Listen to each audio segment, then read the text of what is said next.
Good evening, everyone. Merch Hunter Ricky back, and tonight I'm starting a new series called Moments That Made Me, this time featuring One Piece, the main focus of this channel, of course. We're going to talk about chapter 648, the moment that Luffy and Jinbei shared blood after a brutal battle with Hody Jones at the bottom of the sea, when the Sea Kings picked up the Noah and brought it back, and Shirahoshi is holding Luffy, screaming, "Luffy won't stop bleeding." Everyone in Giancord Plaza, I believe it's called, looked away immediately because they knew that fishmen could not share blood with humans. Shirahoshi, her moment alone completely ruined me. And this is coming from a dude that cries at every scene possible in One Piece that will make you cry. I am a regular Frankie. That is actually why I have a tattoo for Frankie. But anyways, when Shirahoshi says, "I have blood, like my blood is red, can I share it with Luffy?" that genuinely crumbled me. I was ruined. There is nothing so pure as to want to devote yourself to someone who you've just met, let alone someone who, just saved your island, who you feel a debt towards, and you're watching him bleed out. And the one thing you can do is give him some of your blood because it's red. And Chopper tells her, hey, look, you don't have the same blood type and we don't have time to figure out your blood type. And I forget what Luffy's blood type was, but of course, the man of the hour steps up, Jinbei, having that same blood type. Having witnessed his former captain, Fisher Tiger, refuse the blood of a human to save his own life. To watch someone who single-handedly took on the Red Line in Mary Joie and freed all those slaves, Boa Hancock included, truly an amazing moment and one of the scariest moments in One Piece to me. To watch, to hate someone so much that you can't accept their blood. And he died crying. Fisher Tiger literally died in tears. Unfortunately, one of the saddest deaths in One Piece. And to prevent the same cycle from happening again, Jinbei broke the cycle.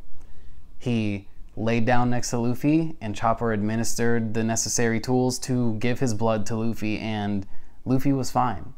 And the chapter is called The Road Towards the Sun. I think the episode is called The Path to the Sun.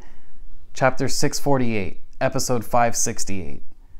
The most monumental moment for me. When Luffy is given that blood, the sun shines down on them, and it is genuinely a crazy scene. All the imagery and everything that we know about Luffy going forward, the imagery of the sun is very impactful and powerful here. And when the narrator starts talking and he's like, "To the wounders and those who get wounded, they bleed the same red blood alike." And that just destroyed me. I was genuinely shaken to my core. That chapter came out a year after I graduated high school in 2010. It was December 5th, 2011 is what the wiki says when the chapter came out. And that was genuinely the final chapter I read before I took a little bit of a break from One Piece, simply because I just kind of forgot that I loved One Piece so much. I took about a 2.5-year break for the first time. And then when they stopped back in Dressrosa, back when they started Dressrosa is when I stopped again, just because I had started a new job and everything was hectic. I had my first child at the time, understanding how to live with a woman, which is not easy, fellas. But, these things in life, they change you.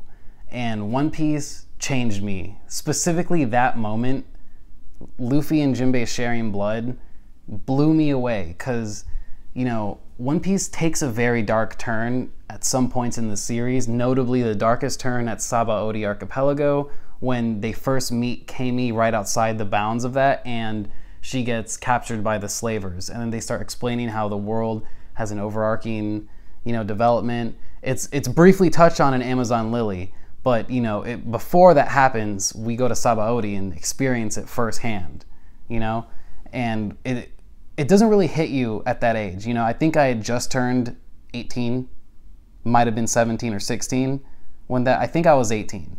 But when that chapter came out, I had been bullied in school for being Puerto Rican, which it makes no sense really, because I am about as white as possible. If you've ever wondered, I am fully Puerto Rican. But, I don't really culturally distinguish myself any different from any other American, other than having Hispanic influences in my life. You know, I've never really done anything but be American. So to be bullied in high school over and over again, day after day, for being Puerto Rican just sucked.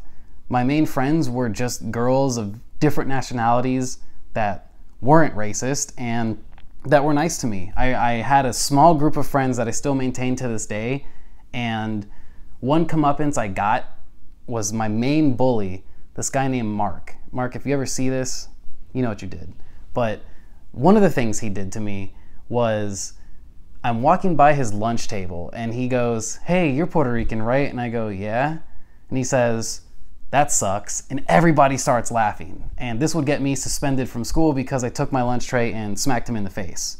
And that started a whole thing. But I had to do it. My blood boiled so hard that I had to do it.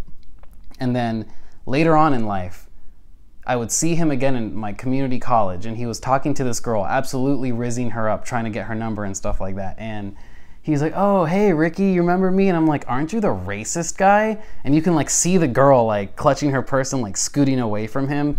Truly a peak moment of my comeuppance in certain times of my life. But back to the moment of Luffy and Jinbei sharing their blood. I think what truly changed me is that, you know, I always thought back in those days when I was basically a child still, just a big one, I always thought I had to be tough and I had to maintain a certain appearance in public due to being a man. You know, I had to be in a certain amount of scuffles per year, and I had to, you know, hang out with tough guys and not be with anyone too sensitive. And, you know, that shaped me into a pretty toxic person for a couple years. And literally that chapter was the start of me not caring anymore and just letting go of everyone's expectations of me. I embraced my Puerto Rican heritage more. I started learning more Spanish. I started feeling less like everyone is racist and more like, okay, it was just those jerks at school, you know? And it really did change the crap out of my whole life. Like, I haven't experienced racism on the level of some people, and I will never be able to compare to that level of racism. Like, I'm never going to compare my story to someone else's, but seeing Luffy and Jinbei shared blood definitely changed me because it made the world seem very small to me, and that everyone could share something, you know? And it doesn't matter where you come from, what your race is, or what your background is, who you were before that moment and who you were after. It just, you know, in that moment, Jinbei was able to save Luffy.